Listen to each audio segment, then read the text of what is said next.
Oh, uno, dos, tres, cuatro. The revolution will put you in the driver's seat. The revolution will not be televised. Revolution. The revolution will not be televised.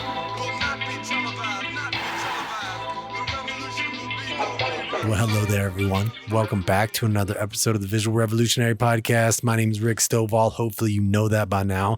But if you're new, glad to have you. Things have changed a little bit on this show. I used to have a very long-winded rant about it being a biographical podcast, blah, blah, blah. And sometimes it still is. But I've kind of veered away from that format a little bit. I got a lot of return guests that I'm excited to have. Even though we know each other via Zoom in this show, I consider them friends. They're very inspiring figures to me, like today's guest. Mike Blabac has always been one of my favorite skateboard photographers. He's been on the show a couple times before. You can find his earliest episode, which was a long time ago, to hear his whole backstory. But like so many other episodes of this season, we're just catching up, shooting the shit, letting the conversation go where it goes. Hopefully you like it. You can let me know. I don't know. I can take it if you're not feeling it. But I'm feeling it, so I'm probably going to keep doing it. But I continue to be such a fan of Mike and what he's doing, especially now. He's been working with Andrew Huberman at the Huberman Lab. He's part of that podcast crew. I am also a big fan of Andrew Huberman. I think he is spreading the gospel of a really healthy way to live your life. And as creatives, I think sometimes that can get overlooked. The discipline of working out, of heat and cold therapies, everything that Andrew's talking about out there, I think empowers creativity, whether it's the mental acuity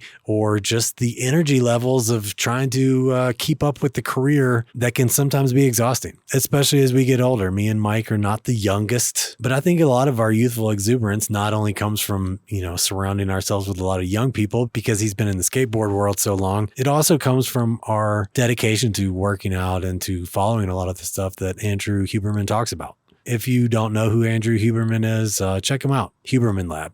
Mike Blabac has taken care of a lot of the way that podcast looks visually. And Andrew is a Stanford professor and neuroscientist and a fascinating guy, honestly. But for now, Mike Blabac's here. And like I said, I'm just such a fan of him as a person and his work. Anyway, super stoked to have him back on the show. Hopefully we get to do it again. I'm really enjoying all these return guests and just these organic conversations and letting them go where they go. I hope you enjoy them too. Make sure to check out visualrevolutionary.com for all your information. Please subscribe wherever you listen to podcasts. That's important. If you would also just take a minute, hit pause right now, go to YouTube, find @VisualRevolutionary on YouTube. It's got the same logo. You'll see it. Hit subscribe there. I'm trying to release little video shorts as well as the full length audio, but please help me build the numbers. This season is really about me trying to rededicate myself to this show because it inspires the shit out of me. And I hope that it inspires you too. When I announced that I was coming back, I got a ton of love. Thank you so much for that. Thank you for all the people that reached out when I was gone, asking if I was coming back, asking if I was okay. This community that I've built here, you're a part of it. I consider you part of my creative community. And when you reach out like that, amazing. All right, I'll shut up. Here's my conversation with the one and only Mike Blabac. Revolution. Mike Blabac, welcome back to the podcast, dude. Thank you. I looked and I was like, shit, the first time we did this was 7 years ago. I know. It was a while. Yeah. What am I doing? What am I doing with my guests. life? I know. I don't understand where the time goes. I was just having a conversation with someone else about that. I think Alex Stroll. I was like, yeah, where does it go, man? Especially, you have kids that are getting older like me, so. I have a kid that's old. My son is 25. Yeah, I've got almost 19 and okay. And 16. Not quite 25. Wow, man, you look great. Well, thanks. I didn't think I was going to be receiving compliments. Yo, you're getting more of them. No, yeah, I had Noah when I was a kid myself. So yeah, how old were you when you had your son? I was 24. Yeah, I was 27, I think, for my first. How old are you right now? Can we divulge? Yeah, absolutely. I'm 49. I'll be 50 in 1 week from today. Dude, you making 50 look great.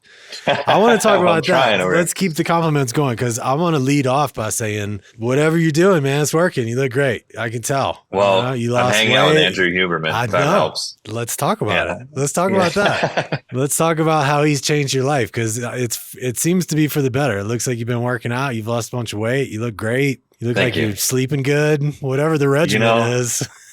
All that shit he talks about. Yeah. He actually does it. And, as a matter of fact, so do I. So it's good. So what all have you changed? Pretty much. I mean, mostly I stopped drinking. Yep. And, because I was like living like a skateboarder for my entire life. I would, wake up, like have lunch with my friends, have a beer, have, like hang out at the ramp or wherever on a session, like have a few beers and then dinner, drink, home, drink, So usually when you're thinking about stopping drinking, you probably should have done it like a long time prior to, way prior to that. And I had reached that point, and that's when I had met him. And I didn't want to be like, oh, I want to stop drinking. I just didn't want to barrage him with a bunch of personal stuff. But I was just like, how do I get healthier? And he kind of broke all of it down. He was just like, how old are you? I was 46 at the time. And he's like, how much do you drink? And I'm like, a lot. And he was like, how much is a lot? And I'm like, trust me, it's like a good amount. So he's like, I'm friends with Bert Kreischer. It's okay. He's like, all right, stop drinking, try and eat within an 8-hour window. And he, like everything with him, it's just like, oh, well, because of this and that and your digestion, your health and your thinking, exercise, most days of the week. And so at the time I'd done zero exercise. So I just started doing cardio, and it helped me because that was the last time when I had that conversation with him. I haven't drank since, and it'll be, 5 years next July.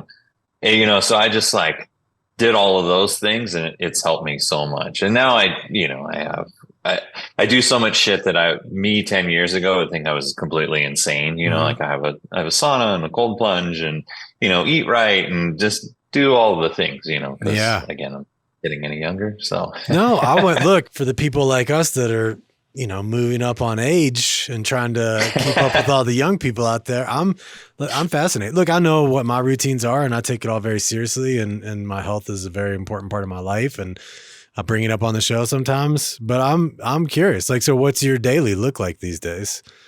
Just, espresso in the morning. The one thing I don't follow is waiting an hour to an hour and a half to have coffee, because I love coffee so much. So I wake up, espresso, cold plunge, usually work.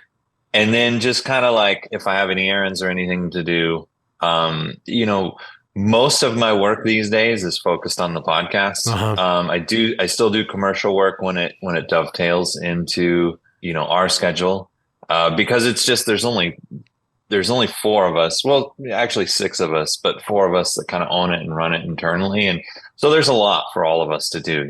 Obviously Andrew does all the research and does all the blabbing to the camera, and an amazing job of that. And then there's Rob and Ian. Ian does all the technical, all the behind the scenes stuff, and all the site and the hosting with the platforms with Megaphone, and helps Rob with all the business stuff. And Rob produces and edits, and it's insane how much those 2 guys do. And so we all wear many hats, because it's such a small group of us. So that takes up most of my time. So I work on that, and still shooting a lot. It's weird, a lot of it these days has been for fun. I started shooting a lot more film, start processing film at home. I saw that. It's been so much fun. It's crazy. I feel like a kid again. It's so cool. Still do jobs when, again, dovetails into our schedule.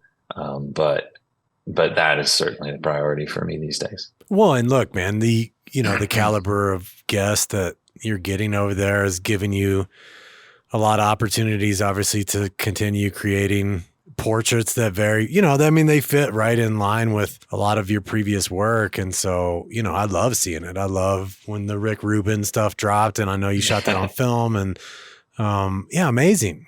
So what a cool opportunity to not only like meet Andrew, and because I know he's got history with the skate world, so I assume that's how your paths cross, but exactly, yes. To have him really come in and help you create some structure in your life to get you healthier, but also offer you the ability to kind of have, some routine of having this new gig with the podcast, you know, because that I think is as creatives, although I love like being all over the place and being freelance and never kind of knowing what's next, you know, there's, especially as you get older, there's something to be said about routines too. And so whether we make our own or they're made for us, sometimes I think either or it can create some nice structure to the day. Oh no, I mean, it's incredible. Like to your point, like the caliber of guests that we are able to have. I'm very thankful to be able to shoot portraits of a lot of those guys. And, you know, it's such a small thing that I have complete, you know, creative freedom. Like with Rick, for example, I'm like, hey, do you care if I shoot some film of you? And he's like, no, not at all. Like, you know, I pulled out a Rolleiflex and he was just like, oh, like, cool. He's like, Rolleiflex. I'm like, you know what this thing is? And he's like, yeah, I used to shoot photos when I was a kid. He's like, I used to shoot wrestling and had a dark room. And, you know, it's just in like, I can kind of like do a separate setup and shoot other portraits. And, you know, it's just, I've always loved portraiture. Yeah. I mean, as much, you know, as I love shooting skateboarding, you know, it's like, it's always been fun for me. And that's why I've always shot portraits of skateboarders, you know, over the last almost 3 decades. And so for me to have an opportunity to do solely that it's so much fun to do. You know? Yeah. So. When you take on, you know, kind of going back to like your what your daily looks like with the cold plunge and the sauna and working out and stuff, when you take on commercial projects, does that shit go out the window, or are you able to try to keep some kind of semblance of that behavior within the day? No, you know, I'm pretty disciplined about all of it, just given that how I feel now versus how I felt 5 years ago is insanely different. And that's one of the, you know, it's been easy for me to keep all of it up because of how I feel. So, you know, like I had a job in Vegas. I mean, it was almost a year ago, but it was nights. So it was like 5 nights. We started at like 9 p.m. and wrapped at about 6 a.m., 5 straight nights. And like, you know, I just was like, okay, like figured out how my cadence was going to go, and, you know, would wake up about noon each day and, you know, have coffee, catch up on work or any emails, and then go straight to the gym in the hotel, work out for about an hour, and then, you know, have a big meal, go back to sleep until about 7 that night. And it was amazing. Like I felt incredible, you know, so I try. Or if, you know, I'm on a job where we start really early, I'll just wake up an extra hour early and just go at least run or get some movement, you know, and it makes me feel so much better. So I try and stay on top of it. Yeah, it's tough, man. And like you said, the discipline is what's up. The last job I did in LA, I was doing the same thing. You know, like we were starting, you know, not that early, but early enough.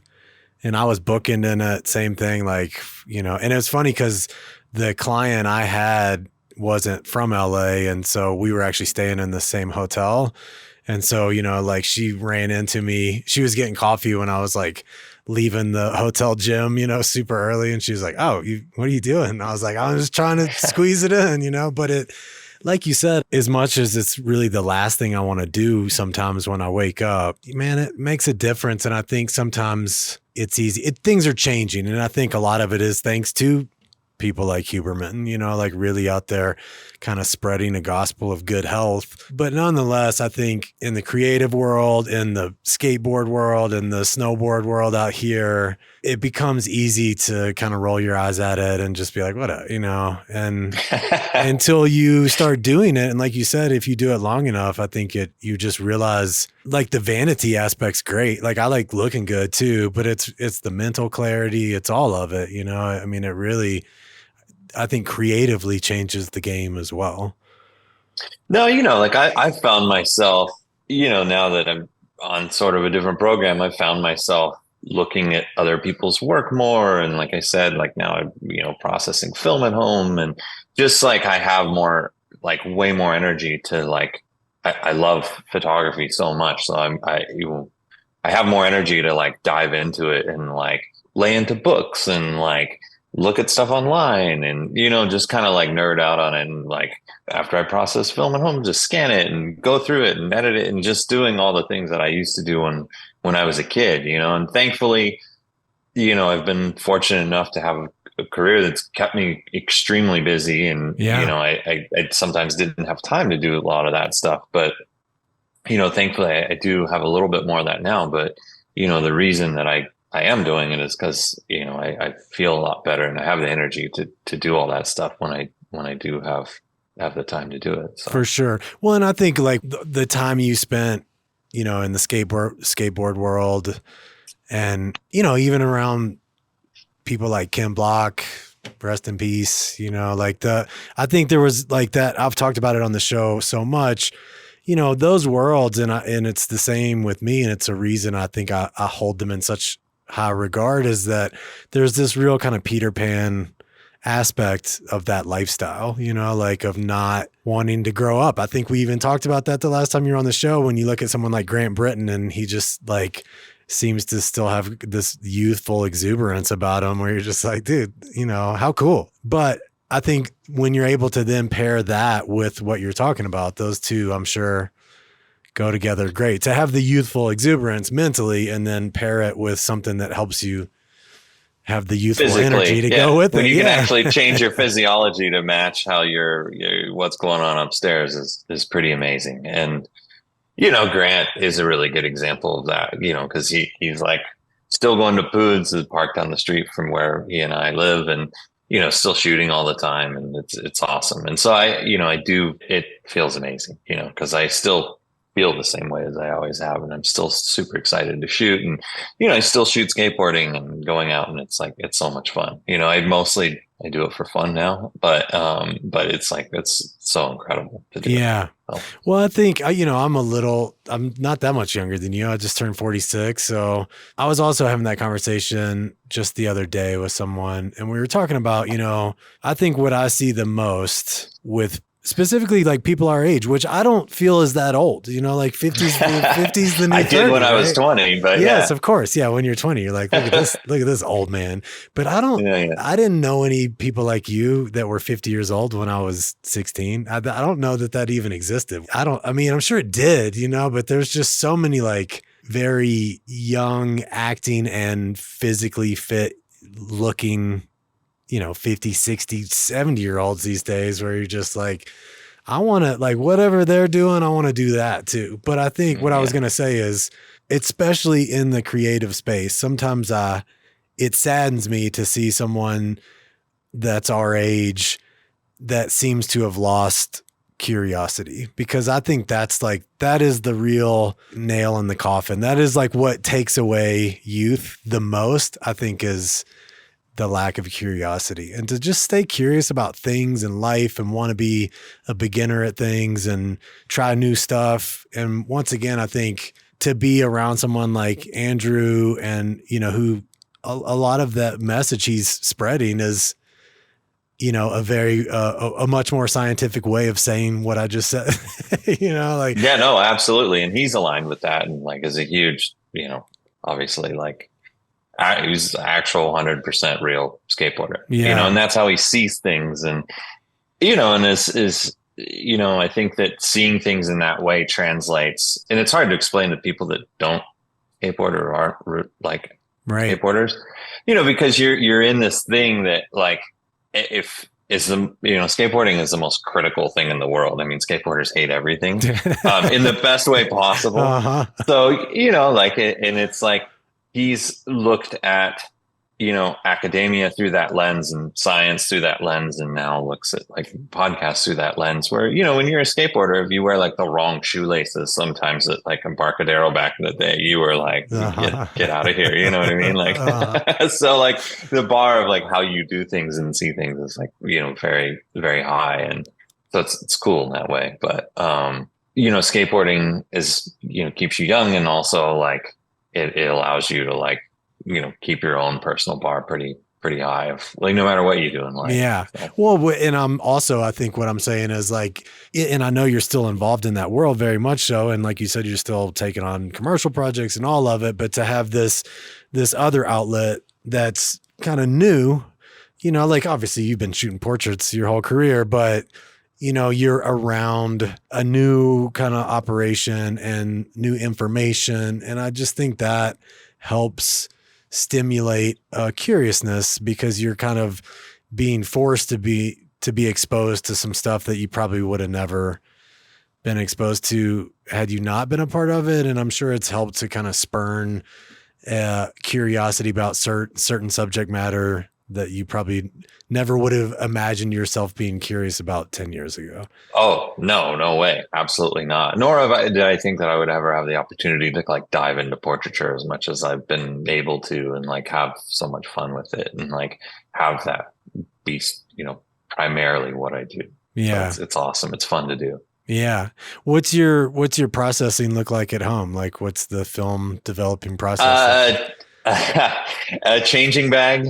I don't have an where you put your darkroom. hands in, like the way Ray Barbie does it or whatever. The old T-shirt with no neck, just throw everything in the bag, and just some Patterson tanks, the same ones I used to use as a kid, and just some D76, and went online and bought as much D76 as I could because it's apparently been discontinued by Kodak, and just a changing bag, tanks.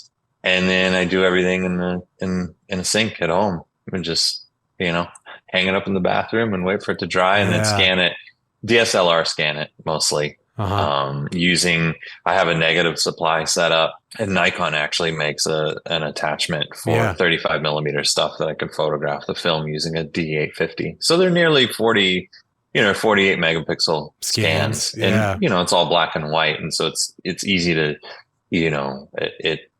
I've compared those scans to like a really high end Imicon scanner, and they're incredible. They're very, very comparable. Yeah. I remember because I used to shoot the 850, and I remember when they released that scan adapter, and I was like, oh, how cool. I didn't use it. But yeah, that's cool. And, with like up-resing technology and stuff these days, that would be all you ever needed. Obviously, like if your film's damaged or something, then some liquid drum scan comes in handy because it can fill in the scratches and everything. But yeah, whatever you're posting up looks great. Obviously that's on Instagram, so it's a little easier to look really good. I'm sure, I try and have everything that I post on Instagram look good as like a 20 by 30 print, so not that anyone but me probably knows that, but I do try and nerd out and get everything pretty dialed. Yeah, that's probably to a fault, but the perfectionist in you. What all film cameras you been shooting with? Well, I got a Rolleiflex. I bought that about 2 years ago because I mistakenly sold all my Hasselblad gear, like all of it. I have a 180 f4 CFE lens, but that's it out of everything. Because I held on to that because it was so sharp and it's so great for portraits, but I haven't got a body for it. And a friend of mine was selling a Rolleiflex kit with like an 80, a 150, a prism, like had everything, so I copped that. And then a few months ago, I was actually able to get my hands on the re-release of the M6. So it was a brand new Leica M6 in a box, exactly as it was made in the 90s. It's beautiful. So I've been shooting with a lot of Leica stuff. And like, it was funny, like about a week ago, I went and shot a photo of my friend, Pat Duffy, at like 7 a.m. at the park. And I shot it I have an M11 monochrome. So I shot it with that. And then I shot some film with the M6 and like comparing them, just again, doing the nerd shit that I haven't done since I was a kid. So it's so much fun. Yeah, that re-release is so cool. That was one of the and look, I like to give Leica a hard time, that's probably why I don't get the invite to go these. I'm just joking. But I love them. One of the biggest mistakes I did was sell my M6 like in 2000 for fucking nothing. I sold an X-Pan for about $1,000. Oh my God. Yeah. 4 or 5 years ago. Yeah. Which is now like, they got real popular.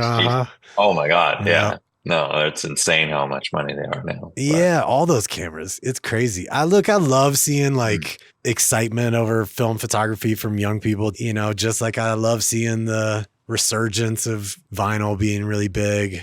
But at the same time, it's unfortunate because it's made every single cool camera that used to be, you could pick one up for $800 or something. Now it's like, oh, it's $5,000 now, Oh my God, I know. Yeah. It's crazy. Yeah. And film itself. I mean, I guess they just don't make as much of it, but I was tripping when I started buying a lot more film. It's I was so like, expensive oh my God, now. like, yeah, it's crazy that a roll like T-Max 3200 is like, I don't know, 12 or 13 bucks when it used to be like $5 a roll. Yeah, you know? could buy a case of it for that. Yeah. Yeah, no. But, you know, at least I'm not paying to process it, which I found to be really expensive. And the labs around here weren't doing as good of a job as I sort of maybe wanted them to. Mhm. And when I was processing film, I would always kind of nerd out and remember like, okay, like, you know, the light kind of went behind the clouds or is a little backlit, so I'll over process it here or under process it. So I love having the control when I'm processing the film versus just dropping it off in the lab and hoping that it all comes back the way that I envisioned it in my head. So yeah, I mean, to me, that's the beauty of it. And it's no knock on some of the film shooters out there, but sometimes you're like, look, that's cool that you're scanning it and putting it into Lightroom and then editing the shit out of it. But you're like, I mean, I don't know, like just shoot digitally then. Like, what's the well, unfortunately or fortunately for me, I've never learned how to edit the shit out of anything. I only can do in Photoshop what I used to do in the darkroom, and beyond that, I'm shit out of luck. So for jobs, I'll put someone in a bid if they want you know, post work done to any of the stuff. I never liked computers. I was never a fan of computers. So when I switched to digital around 2005, I never liked it. I never really figured out like all the stuff that you could do other than, you know, again, what I do in the darkroom, which was like, you know, adjusting the contrast and burning and dodging and all the real basic tools that, you know, compared to what actually can be done. Yeah. Good thing you didn't decide to be an architectural photographer because it's there's so much computer work. I live at a computer these days. Well, you know, if it's a job like an automotive job or something like that, I mean, you know, again, I'm very thankful to do that work and be in that world. But, you know, like a photo of a Ford F-150, I may not be pouring over in 20 years from now. So it's fine if someone like edits that for me, you know, versus like the Rick portraits. Like I want to like mess with those and like get those dialed because that's like something that I like love and care about and truly have fun with. But I try and get the negatives to come out the same way that they used to, where they were easy to print in a darkroom. Mm-hmm. You know, so they're easy for me to scan, and so I don't have to do a ton to them. Yeah. So. The portraits you're getting now, you know, I think we talked about, I think even when you came back on and we were talking about your family portraits book, you know, I was just saying, and I've said it to a bunch of guests on this show, I think that's sometimes where, you know, I'm not jealous per se, but like that's where I envy a lot of people's body of work when you just think, oh man, they've collected this, because that's like, one of the most beautiful things about photography. It's like a time capsule, you know, and when you're shooting the right subject matter, sometimes you're collecting this archive that ages really well. And I think that's true about your skateboard work.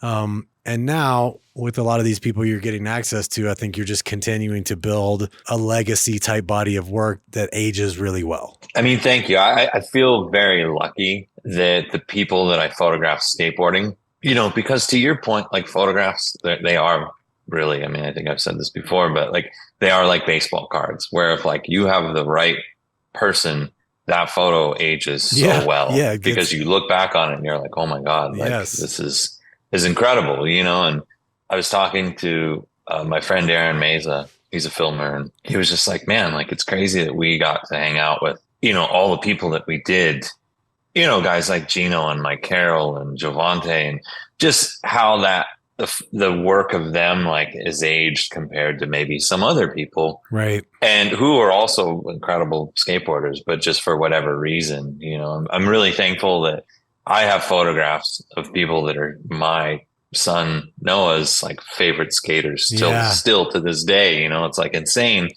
And now, you know, with the portrait stuff, you know, the guests that we have on Huberman Lab, it's incredible. You know what I mean? Like it's going to be dope to look back on that portrait of Rick Rubin. Or, like so many of the guests that we have, it's insane. So, yeah. Have you read Rick's book? I've read some of it. Yeah. I haven't gone through all of it. That's amazing. I look at photo books. It's okay. It's all right. So I may have to get it on audio. Yeah, you should. But it's great. Yeah. I hold it up there as kind of like, like the War of Art or something where you can like really kind of go back to it. And I highlighted a ton of stuff in there. And, it's just a great kind of philosophy on creativity in general. Yeah. I mean, it's funny, some of the stuff that he says, to Andrew, because, it gives him a lot of advice on the direction that, we're going in the podcast, and just the simplicity of like, how he sees the world and how that affects, someone creatively, or how it affects your work. And it's amazing. And I'm, obviously very thankful to, even if it's third party, having access to some of that information. And it's insane. Yeah. It was funny because like Andrew he doesn't know anything about popular culture. I mean, nothing. Like he doesn't know nothing. I mean, unless they're a skateboarder. Yeah. Unless they're a skateboarder. Yes. He's well aware. Right.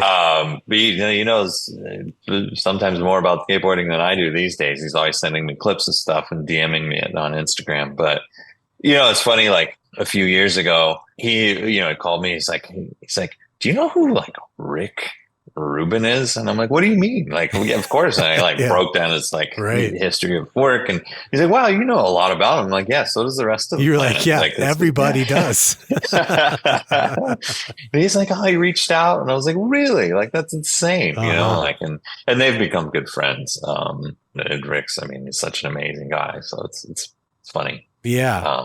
I mean, you look at that, there's an ever growing kind of crew of people, like I said, kind of really spreading, which I think is just such a positive message of health and well-being and creativity, all in kind of their own ways. And I know, look, I'm a fan of a lot of those people. And so, I kind of understand a lot of the overlap there of Rick and Laird Hamilton, or, of the way Andrew kind of comes into that world, and all of them using, a lot of them kind of taking and borrowing from each other's philosophies and evolving themselves to kind of create what I think are some very healthy lifestyles that we could all really learn by. And that's a dope thing about podcasts, is that, even what we're doing, what Andrew's doing, and, what Rick's doing, and it's so cool just being able to spread information and having another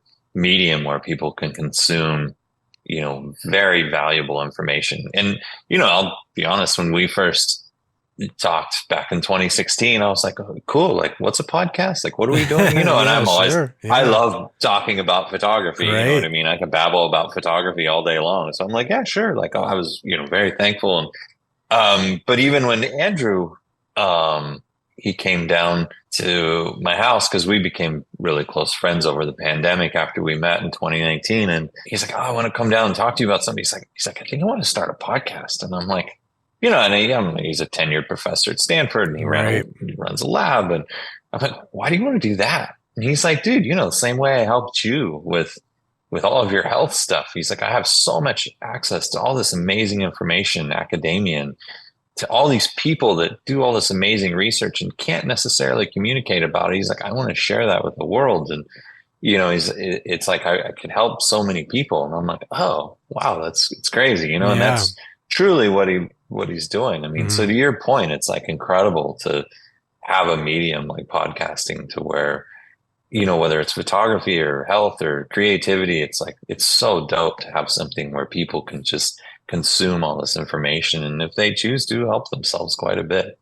Totally. Yeah, I totally agree. And it was something, I mean, it forms, obviously, as a listener, you're kind of on the outside. You're just like this fly on the wall of a conversation, but yet it still kind of feels community oriented. I mean, it was what I wanted to create out of this show, and this show became a lot of my creative community is this, because, look, I have an amazing group of friends, including artists, but I'm in the mountains, and so like, I'm not in New York or LA. You know, I'm not somewhere where I have easy access to just a horde of artists. And so I was like, yeah, I'm just going to make my own, you know, community of creative friends by having this show. And I just saw, especially, I think it's changed a lot, you know, especially people younger than us. I feel like there's a lot less of that kind of competitive, combative attitude towards each other that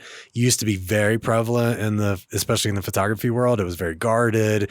People kind of didn't really want to share that information, and that has changed immensely. But it's not enough sometimes, I think. I feel like still sometimes people are a little too sheltered. And I really, one of the biggest changes in my own life, mentally and kind of spiritually, honestly, was becoming just a real fan of other people's success and careers. It changed the game for me, you know, because I used to be really competitive. And as I just got more and more like, man, fucking good on you. Like, I'm so happy to see you do well. It was crazy how I started doing better too, you know, just through like, yeah, karma, I guess, you know, I don't know. Yeah, no, of course. I mean, because if you're happy for other people, and it kind of gives you the energy to do well for yourself. Mm-hmm. And, you know, for me, I've just, thankfully, I've never been terribly competitive because I've just been happy and very thankful to do what I've been doing. Right. You know, and I've always figured like, man, if I focus on myself and do as good of a job as I possibly can, then I shouldn't worry about anything else. You know what I mean? And if someone wants to hire someone else, then so be it. You know what I mean? I'll get work one way or another. And that's just how it is. And like being happy for other people and just kind of like being stoked. And, you know, like I mentioned earlier, like as of late, like just diving into other people's work. And, you know, I think that's one of the coolest things, especially people our age sometimes can hate on social media. Yes, but for me, it's so awesome. Like I love having access to just, you know, as I was diving into like Albert Watson's Instagram last night, randomly enough, Mm-hmm. you know, and it's just so cool to see like stuff that you wouldn't necessarily see in a book, and, you know, and being able to like communicate with someone like him, you know, whether it's in comments or DMs, it's so cool to have access to people like that and being able to communicate with people where you wouldn't normally have the chance to before. And having everyone's work just be sort of out in the open, Mm-hmm. I think sort of, you know, takes away that guardedness maybe a little bit, or at least for me it has, because it's just all out there here, you know. So. Yeah, I think so too. I had Albert on the show. He was amazing, and just what a cool dude, you know. Like like we were saying about Grant, you know, he's just like still so excited about photography. It makes, you know, you're like, yeah, whatever he's doing to stay that excited. Yeah, whatever about you're it, doing, you know? dude, keep doing Yeah, it, because totally. he's incredible. I mean, he's one of the people, like sort of like an Avedon or Demarchelier, like doing stuff at that level, and he never changed what he was doing to like cater to whatever was going on at the time. You know, he never like, oh, I'm going to make all of my work look like I shot it with a disposable camera from Walmart. He always kept it at a very high level and lit everything incredibly well, beautifully, and has always stayed true to what he likes doing. I mean, I'm such a huge fan of his work, and he's one of the photographers that I've, you know, studied his work since I was a kid, and it's so awesome to see him still killing it, doing it to this day. Yeah, me too. Yeah, it was amazing. You know, super honored to hang out with him. Same with Platon. You know, he was on this show, and he's another one that just like, you know, has this kind of formulaic approach forever, and it's gorgeous. You know, like he's the master at doing that. And not that he can't shoot plenty of other stuff. Of course he can, you know, but like he is, to your point, stay very true to himself. And yeah, you know, and I do see that, I think, especially in like the YouTuber community, I think you see a lot of kind of crossover community stuff that I think I saw, like, because I'm a fan of podcast, I would see it in, especially like the comedian space, you know, they all seem to crossover through everyone's shows and promote each other and lift each other up. And I just thought, yeah, we should do that as artists, you know? And I think there are a lot of people doing it in certain spaces for sure. Like I said, I see, because I follow a few people on YouTube that seem to do that, to kind of lift each other up. And it's cool, man. It's a very positive thing. And I just feel like it only promotes your abilities as well. You know, like as you really cheer on someone else, and instead of approaching them of like, I mean, like they're okay, but like you know, like as soon as you have that attitude about it, then you're not going to learn anything, you know, like. No, absolutely no. And if you're, you know, and also if you spend your time worrying about someone else, that's all the less time that you're concerned doing good stuff. You know, like you're putting positive shit out into the world and focusing on like being creative and putting good things out there. I trip when I see people worrying about others. Well, I mean, you made some comment, I think is very true, especially kind of our generation.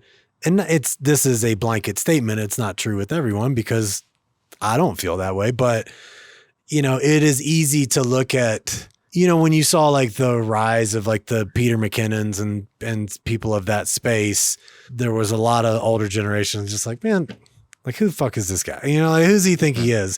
And look, I would be lying if I didn't have a little bit of that feeling at first. But then once I gave him a chance, I was like, oh, he's extremely talented. That's who he is, you know, like, and of course we could all learn from someone. And as I've had more and more 20 something year olds on the show, I realized like, oh man, they can lift me up just as much as Albert Watson can, because they've got like that hunger and the fire that you only have when you're at that age. Yeah. And also the way that they see things, you know, you said earlier, like if you stop being curious about stuff, then you're kind of screwed. So, you know, it's awesome, you know, to connect with people of all ages and do, you know, because you see younger people just like super curious in the way they see, and that's the key. Like, I mean, that's like the source of like what, you know, if you stop and think about it, like how amazing things are. And if that's how you see it, whether it be in person or through the lens of a camera, then it's going to translate to your work, you know? And so it's awesome. Yeah. Can we talk about the Leica celebration of photography? Oh, it's amazing. Yeah. Yeah, no, it's funny is they reached out and I was like, really? Like me? Dude, you're like such a good representation for that company. Like, yes. I mean, I you know, as of late, I've always been fascinated by shooting with rangefinders, especially action. Like it's been so much fun because it's a little more challenging. Yeah, it's really hard. Yeah. It's a little harder, you know, like even how the shutter works is a little different than on an SLR or a DSLR. You know, so I've been shooting with a bunch of Leicas, and they reached out and invited me, and I mean, it was incredible. It was like an adult core memory, as I'd like to.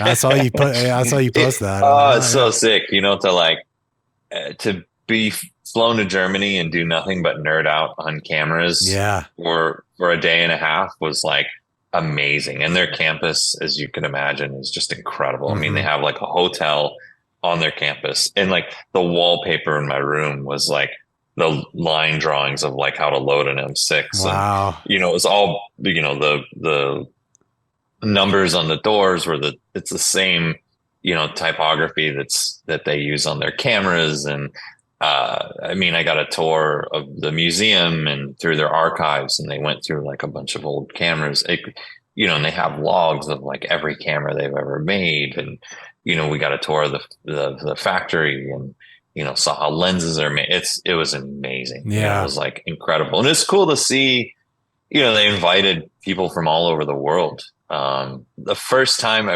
we went to Wetzlar, the town that the factory is in, you know, just to kind of like go on sort of like a photo walk. And I remember like turning to someone, I'm like, I've never done some shit like this before. I've never like hung out with a bunch of photographers walking around taking photos. So it was a lot of fun. Yeah. It was incredible. So, How cool. Yeah. I mean, that's another, like when I was talking about kind of that YouTube community, I see that a lot, like these young guys that like all get together and shoot in New York or something. I'm like, yeah, I've never done that. Like I've been on a, no, like it just worked. Yeah, totally. So how cool. And look, man, if you're someone that likes to nerd out on cameras, then yeah, man, like it's like being a watch person and getting invited to the Rolex, they are, what they do from an engineering standpoint is incredible. Alex Gagne is a friend, and I know he was there, and yes, it was awesome that he released a couple shows. Yeah, and how cool! And I was like, yeah, man, that amazing. What a cool thing. And I really love what Leica is doing as far as all the gallery spaces, because they really, besides selling cameras, and the only reason I give them a hard time is because I see too many young people that are like fixed on this idea that Leica is going to make them a good photographer. And I'm like, dude, save your money. You can't afford that. Well, people have that same, you could say the same thing about people shooting film. Yes. They could take like the worst photo in the world. And again, I'm not trying to be negative because it's the last thing I want to do, but if you could say the same thing about people shooting film, it's like, oh, well, I shot the sun like portrait, so it's good. And I'm like, well, maybe not. Yeah. And I guess it's the same thing can be said. But, I had Leicas when I was younger, and I recently kind of just dove into it. I got a Q2 monochrome, and because I used to shoot with a Nikon 28 Ti and like solely shot tri-X through it. And when the Q2 monochrome came out, I was like, wait, like that's the same thing I used to use. Like I shot so many photos with that Nikon 28 Ti. I mean, so much stuff that I look back on now because I just always had it with me. And I'm like, wait, this is some, and I was kind of like skeptical. I'm like, wait, what's the monochrome sensor all about? Yeah, me too. And Matt Day sent me a couple files from, he had I think it was an M10 monochrome, and I was blown away. I was like, wow, it really truly sees just light the same way that, sort of like film works or how film works. And like, so I got one of those and I was like pretty hooked. I'm like, man, this thing is such a beautiful camera and it's fun to just have it around my neck all the time. And so then I got, I got an M11 and a few lenses, and then I got an M11 monochrome. And so I'm like, I'm kind of hooked now. Yeah. So I'm like been shooting a bunch, and it's been fun to shoot skateboarding, even just for fun. I mean, I went to Tony's ramp a couple weeks ago and, using a rangefinder focus and like, I used some pro photo strobes, and I'm like, man, this is far more challenge. And it made it so much fun for me because of how much more difficult it was to like kind of frame things up in the timing. And it's been fun to shoot skateboarding with it. And of course, portraits and everything. It's so awesome. Yeah. So. Yeah. I mean, once again, that a true rangefinder like that is, because I've got the X Pro series and I love the Fuji cameras, and it is rangefinder style. You can shoot it as a rangefinder if you want, but you don't have to. And when you're really in that position of pulling focus based off range, I think it's been, once again, it's been a long time since I owned a Leica.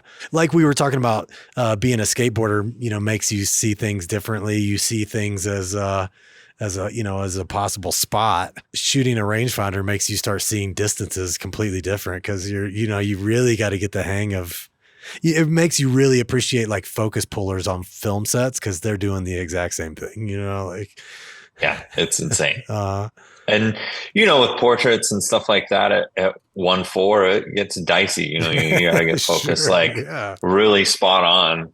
I haven't stepped up to a Noctilux lens and tried to get the focus quite there, but it's, it's so much fun to do. I mean, I used to use the X-Pan a lot. So capturing action and fitting it in a panoramic format and still being able to focus and getting that accurate was, I enjoyed it then. And when I got the M11 late last year, I was like, oh man, like I remember I missed this. Like it's so much fun. It's so much fun shooting skating with it. Yeah. I mean, honestly, man, what you were doing with the monochrome made me want a monochrome, because it like, That's a beautiful camera. I can tell. Well, it's dope that it sees, because it doesn't have all the color filters in front of the sensors. So it's literally seeing light. So the amount of information that it captures in the highlights and in the shadows, the file looks, a little flat compared to what you would get out of another DSLR or another digital camera. And being able to like work with that it's so awesome. Like it's so much fun for me because, I grew up processing and printing almost solely black and white film. And that's sort of the way that I grew up seeing things. Mm-hmm. And so now having a camera that only shoots that, I mean, sure, there's the occasional sunset where I'm like, oh, fuck. Like my girlfriend will be like, shoot a photo of that. And I'm like, I don't know. It's really not going to do it justice, I'm like, is you're better off with the iPhone, girl, to be perfectly honest. But, I love having it. I love how I can see things using it. It's so much fun. I mean, like you said, just to have that kind of forced perspective like that of black and white, because a lot of times, even with the X Pro 3, I just kind of sling that around my neck as an extra camera, and I have it set on one of the black and white baked in modules. And, like I've kind of tricked them out to where they look pretty cool. You can get all those recipes, which is cool for JPEG recipes. But, it's the same thing where you're just like, oh, this is my black and white camera, but I've studied enough about the monochrome to understand what really makes it a true black and white sensor like that. And, like with the Fuji stuff, you kind of change your mind sometimes and you're like, I'll just use the raw file and make it color again. Like you kind of, that would be nice sometimes when I'm like looking at stuff, but it is pretty cool. Yeah. And it is, again, I mean, it's awesome to be forced the same way that if I were out and I only had black and white film in the camera, and there you go. You might have to frame something up a little bit differently. Mm-hmm. If someone's wearing like a dark red shirt in front of a black wall, you're like, oh, I got to put them in front of a lighter background to get some contrast in there. It's like you see things a little bit differently. So it's fun. Yeah. Have you, when we talk about your lack of technological abilities, have you paid attention at all, like in a technological sense of like what's happening out there when it comes to AI and all this stuff? Like, have you played with any of that? I have not. Yeah. Someone recently showed me, they're like, oh, you could just leave this much room and just fill it in. And my mind was blown. I was like, that's incredible. Mm-hmm. I don't know. I mean, I'm sure I will probably, or not. Yeah. It. But it's amazing. Like, it's incredible that you're like, for commercial usage, if like I photographed a truck a certain way at 4:3 because I didn't shoot plates to have the rest of it, and then they can just use the crop tool and extend it out and fill it in, and there you go. You got your web banner, or you got like whatever your 16:9 frame that you need to lay something out in. It's for practical usage, it's absolutely incredible. It's changing the game. Like I said in the beginning of the conversation, like, although I keep pretty up to date with everything, and because of what I shoot, I have to be fairly proficient on a computer. I typically I know how to do certain skill sets, and then I just I don't veer out of that often. And honestly, recently, because like I said, I'm so backed up on post, I started using like the generate fill tool in the new Photoshop because I had a bunch of stuff I had to remove, and I was like, I wonder, and I just, like you said, I, drew a line around like 10 different things, and I was like, remove, and it fucking did. And I was like, oh wow, man, that saved me a lot of time in post, but pretty mind blowing. Yeah, it's mind blowing. I still like your approach better. I love the get it in camera aspect. Well, it's nice to not see things that way because it begins to be a bit of a crutch, and if you, need to have the ability to do that in camera and you're never doing it, photography is something that you have to do all the time in a certain way to keep, in my opinion, to keep like getting good and keep getting better at it. I mean, I'm still learning all these years later. So it's good to have that mindset of trying to do as much as possible in camera and having as much control that using your skill set instead of just drawing a line around it. Yes. Typing what you want to have done later.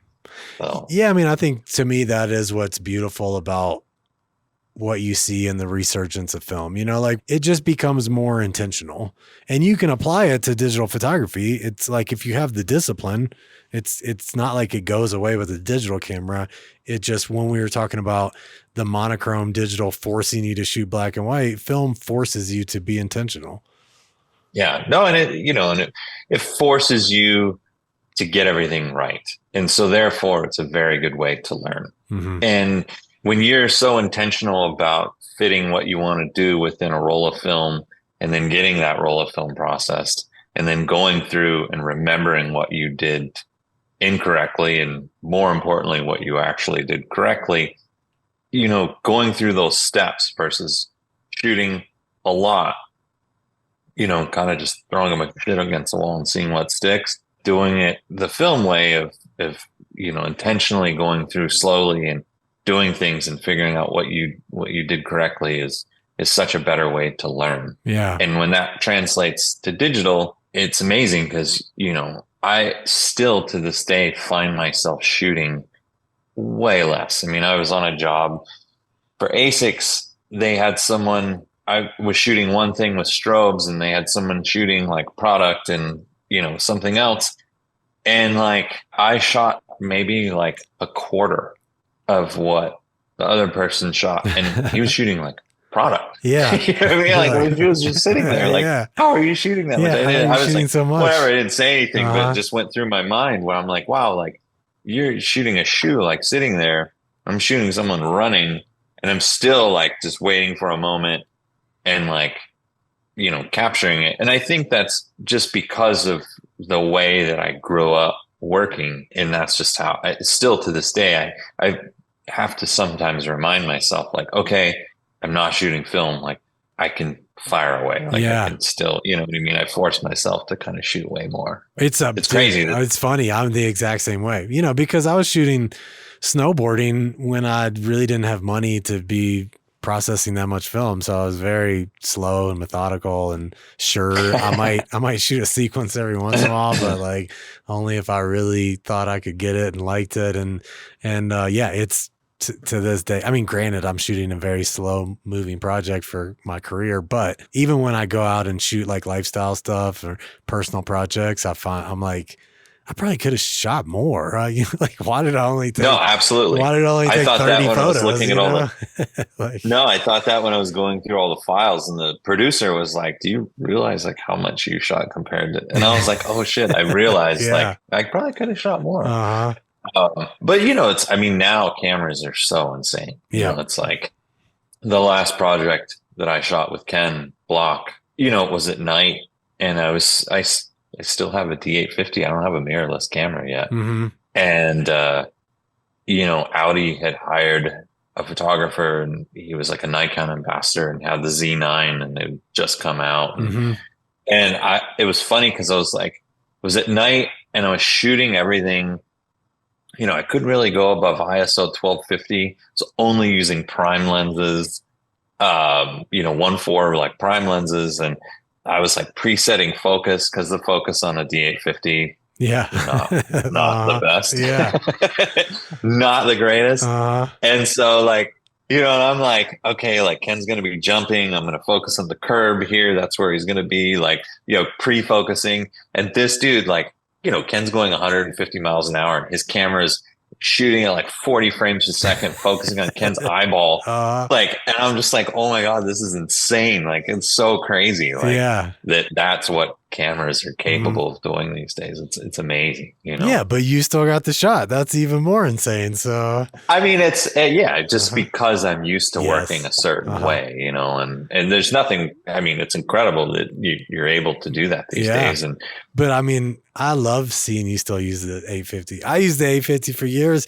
That camera made me sell a medium format phase system. I was like, I love this camera. I'm tired of spending $50,000 every time I upgrade. This is ridiculous. And so, which gone are those days, for the most part. Yeah.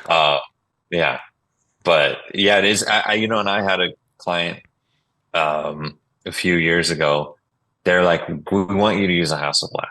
But how they were asking me to shoot was like not the slowest way.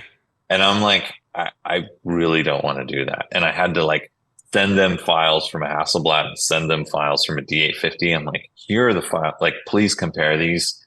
Like, please allow me to use a camera where I can work and shoot more and give you more of an opportunity to get what you actually need out of this job. And they were like, okay, like I had to like jump through some hoops to convince them, because the name recognition of a medium format digital camera versus like, you know, what cameras are capable of these days. You know, it's people, they didn't necessarily see it at first. Yeah. It's changed a lot, but I mean, I dealt with it too a couple times. Like once I made the switch, and it was usually like art director or something that knew, and you know, he would see you unpack a Nikon and be like, you know, and you're like, dude, like, I promise you, you know, I've had both and it's going to do just fine. You're like, had you not been here, you would not have known, you know. But do either one of your kids, have they gotten into photography at all? My daughter's into what I do for a living. Yes. She's very intrigued. Yeah. She's very into academia and school. I mean, I think that she thinks that what Andrew does is cooler than what I do for a living. She's probably not wrong. She's probably not wrong. But you know, she's very intrigued about the process, and like I've brought her to a Ford shoot a couple of years ago, and I had to shoot some billboards with like a Ford sponsored the Raiders stadium, and you know, it's so funny because she was just like, wait, like, what do all these people do? And I'm like, that's an excellent question, Ty. I used to ask myself that all the time. I'm like, why don't you go around and ask them? I'm like, she's the, you know, copywriter. She's like, she's not writing anything. Why she's like, well, she wants to know what the text is going to be on the billboards. And if something comes up when we're on set, and she's like, okay, what is that person? So she went around and like asked everyone what they did and was like hanging out with people. It was like amazing to see her like so intrigued about the whole process. And she still is. She still asks me about things. And, you know, my son is now too, more so than when he was younger. But, you know, photography per se, not so much, but just kind of like the uniqueness of what I do for a living. At 25, does he finally realize like you're pretty cool? Yeah, sort of.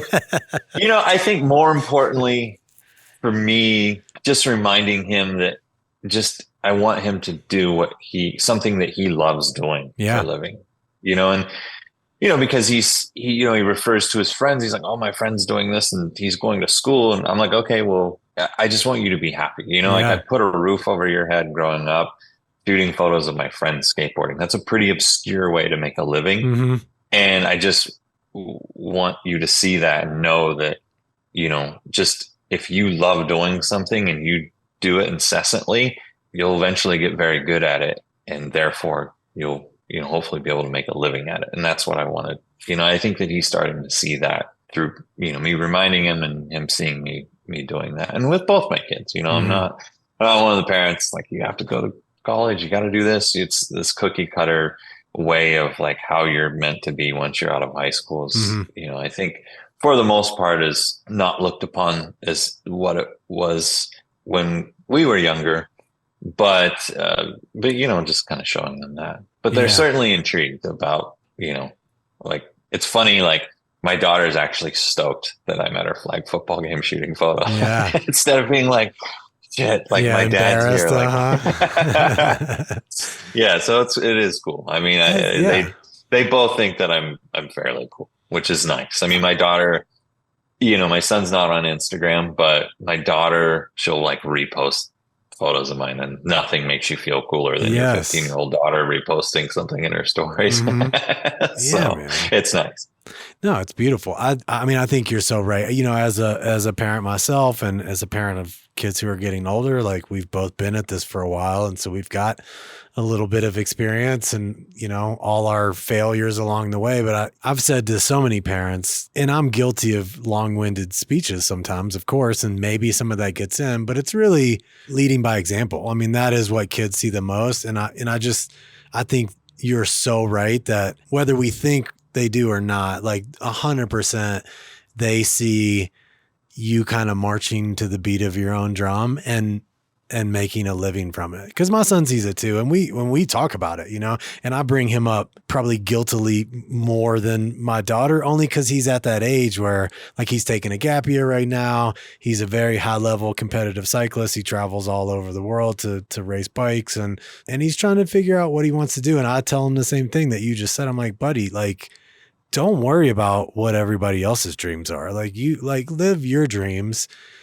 but what he sees the most from me, like he's got plenty of his friends' parents that make a lot more money than me, and like their kids have nicer cars and they have nicer houses, but we've lived a comfortable life and he's definitely not in need of much, all while I've been pressing a button on a camera, and so I don't think that's lost on him for sure.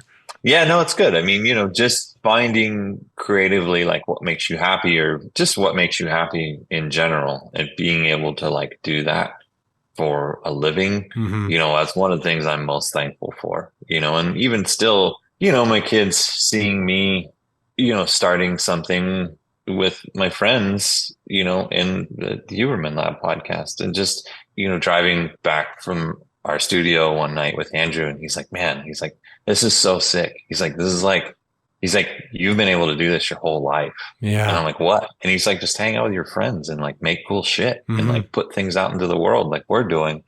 And I'm like, oh yeah, I never really thought about that. I've sort of didn't take it for granted, but like, I just didn't really stop to think about it. And he's like, I've been in academia for over 25 years and now I get to do something. It's like skateboarding. It's like we're a small group of people and we're friends and we get to do things how we want to do it. And we get to put something out into the world. It's fun. Like and my kids get to see me doing that. And like my daughter, came to one of our live events that we had in LA and she was just like blown away. She was like, It was amazing to get to see her reaction to it. And like, seeing like thousands of people there, like getting to watch, she hangs out with Andrew at the dinner table and gets to ask him questions and get to see him like speaking to all these people. And, it's a rad experience as a parent, certainly. And what that teaches them about being able to just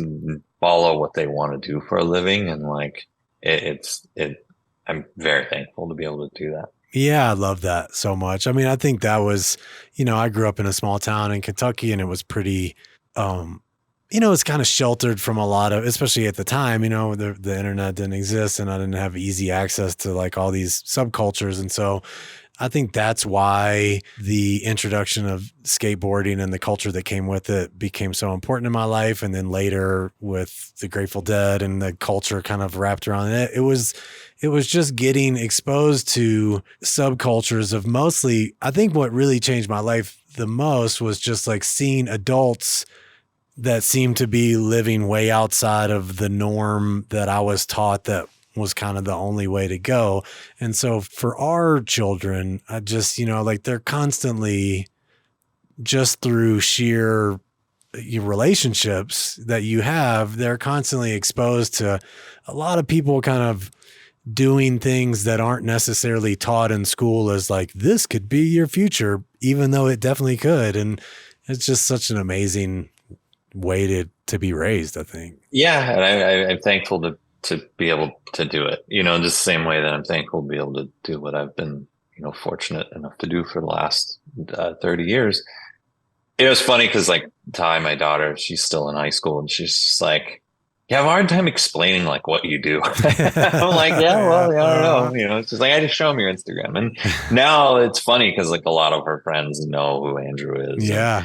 And just, but like, I have to, like, what do you do? Like it's funny, like, cause it is so different. It's so outside I don't sell insurance or I don't, whatever that, not that there's anything wrong with that. But it's like, I don't have a stereotypical, like normal 9-to-5 job, nor have I ever, I think the closest I got to that was I worked at the Gap folding shirts when I was I was 19 years old and, made money shooting a photo of my friend. And I was like, wait, like, right, I can do this, and that was it. Never looked back. I haven't had. But No, I haven't had but a your home closet shop looks good, probably. I still can fold shirts hella good. Yeah. That's great. I'm pretty good at it. Yeah. I don't want to take up too much of your time. Let me end it like this. I'm curious, and you take this wherever you want to go. But I think the reason I bring it up is kind of during this hiatus I took from the show, a lot of it was based around, like I said, I had a very busy, it went from being weirdly slow, like it had never been in years. And it made me kind of nervous, honestly, because I hadn't experienced like a downturn in a long time in my career. It really reinvigorated kind of a hustle in me. But what it also made me do is I ended up saying yes to a lot of kind of personal projects and stuff that people asked me to do, friends of mine that I probably would have said no to had I been busy in it. I did everything from, shooting like a pretty well-known hunter to I co-led a meditation retreat or like a psychedelic meditation retreat at that.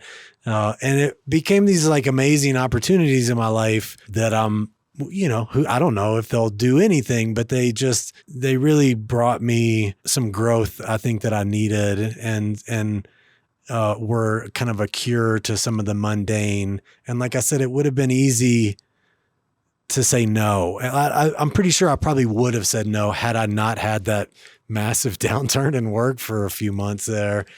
And I'm just curious, like, I'm sure there was, when you said yes to be on Huberman Lab and everything, there probably was at least some mental kind of juggling of like, I don't know, man, like I have this thing and, like, am I leaving this thing to say yes to this new thing? And I'm just curious on like how you dealt with that yourself and how it has kind of gone on to change your own life. Well, specifically with the podcast, it was very organic. We all had, Ian worked at Stanford, Rob worked at Edelman doing PR for companies, and then left to do like PR work for people launching books, and had a bunch of other clients. And Andrew, of course, runs a lab and, is a tenured professor. So we all, like, when we started it, it was just a thing. We did it purely because we wanted to, and we wanted to do something, we wanted to put this information out into the world to help people. And I wanted it to look a certain way, and Rob wanted it to sound a certain way. And, we got Ian to help us facilitate all of that. And so we sort of all did it for the reason of just purely wanting to do it. In the very beginning, I remember Andrew, we interviewed someone in Vegas. He's like, "Hey, can you be in Vegas the day after tomorrow?" I'm like, "Yeah, sure. I'll drive there." Went there and, we went to Austin like shortly thereafterwards. And I was like, okay. And I remember I had to turn down some jobs to do it, but it just felt right. And I don't want to sound like a hippie here, but it was just like, it was something that was like so much fun to do with my friends. And, not until the end, we launched the podcast in January of 2021, not until the end of that year, Andrew called me and he's like, "Dude, I think we all kind of like have to start really leaning into this." He's like, "It's sort of really taking off." Yeah. I'm like, it seems to be, right. And so even up to the first of this month, I had an agreement with DC Shoes. I was still like shooting skateboarding all the time, and I was still doing commercial work. And so as the podcast grew organically, we sort of peeled back our work. And so it felt very natural. And being able to do or wanting to do other things for myself, specifically with the pandemic, I turned to like selling prints a lot. I mean, I literally kept a roof over my kids' heads, like going back through my archives and like, thankfully I shot stuff 25 years ago that people still want to look at today. And so I did that. Like, my kids, I had to literally like had a factory at my house. Like my son was dropping stuff off at the post office and picking stuff up from my lab, and my daughter was helping me printing label. Like, it was insane. It was so much fun though, so, but it was very fulfilling. It was fun for me to like know that, I could make a living, like going back through my archives and like, working with that, even as all the craziness was going on in the world. So, and it was, again, I mean, it was so fulfilling to do that and work with my kids and do that sort of thing. And, I think now I'm at a place where it's sort of like a dream where I can do stuff just for fun, and really like, go out and shoot stuff for fun and shoot portraits of people. And if I want to shoot them in film, I can, and process them myself. And so it's very fun. I don't know if that necessarily answers your question, but I mean, I think your willingness to gamble on it a bit, I think that's where we get, especially as you get more and more responsibility in your life, and you do have older children and you've got a mortgage, and you mentioned the roof over their head multiple times, and so it becomes, look, man, anybody that downplays the importance of money in this game either has money or they don't do it professionally, so it's an important part. And sometimes it becomes very hard to step outside of it and gamble a little bit on yourself and be like, look, this feels right to me and I'm interested in this. And even though I don't necessarily see dollar signs right now, I think I'm going to go in. And especially when you said, now granted, the podcast was becoming very popular as you're still, have a relationship with DC and stuff, but all of those had to at least have some kind of questioning in a bit of like, is this the right thing to do? Like, should I say no to this and yes to this? Practically speaking, yes, but it felt right to do it. And I, looking back, it's insane that that's sort of what I did, like just sort of feeling my way through it. And some of it could be chalked up to ignorance. I mean, when I was younger, I moved to LA and I started doing commercial work. I started doing some work with Shy at Day and doing some jobs for Sony. And, I remember when I was taking the set the first time, I was like, wait, like the producer picked me up, which I thought was weird. I'm like, why are you picking me up? Like, this is insane. She's like, well, I'm here to help you. I'm like, okay. I'm used to lugging my shit over a fence at a school when I'm not supposed to be there, carrying all my stuff. And, and I'm like, wait, we show up at this location. There's all these people. There's 30, 40 people there. I'm like, what are all these people doing there? She's like, this is your photo shoot. And I'm like, whoa. I'm like, wait a second. I was like, my daughter, I'm like, what do they all do? I don't understand. I didn't necessarily, I didn't like the vibe of it at the time. And so I did that work for about a year or two. And I was younger and I was just like, when you're young, you're just like, oh, I'm going to be doing this forever. And I was like, I want to just travel the world with my friends and shoot skateboarding. And that's what I chose to do. And, looking back on it, that was a pretty stupid decision, monetarily speaking. Sure. But, it allowed me to create a body of work and be around people that was very creative for me. Yeah. And it helped me later in life when I decided to get back into commercial photography.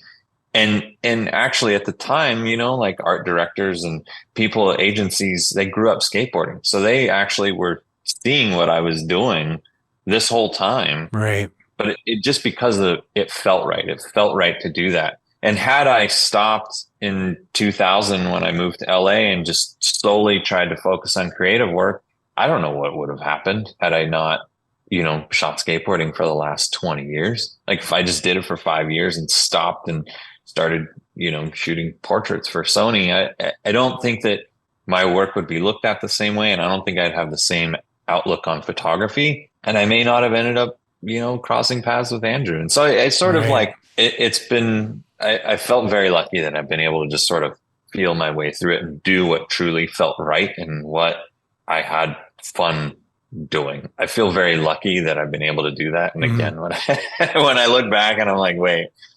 I said no to making as much in a day as I did way more than a month at the time. Sure, yeah. You have to fill a lot of pages in Thrasher to make what I was making in a day for whatever, but it was that was more fun for me. Yeah. So it's a lot can be said for that. And again, I'm very thankful I had those experiences and made those choices. No, I think that really sums it up and says it. You can call it a stupid decision. And like you said, you said a financially stupid decision, but you know, like you just said, it created this path that has provided you, you're plenty comfortable and yet have also been able to love what you do. And that, man, that's huge. You know, I've had my ups and downs but I'm just trying to get better at doing exactly that, just get better at going, yeah, why not? Yeah, I'll do it. Like, this sounds fun.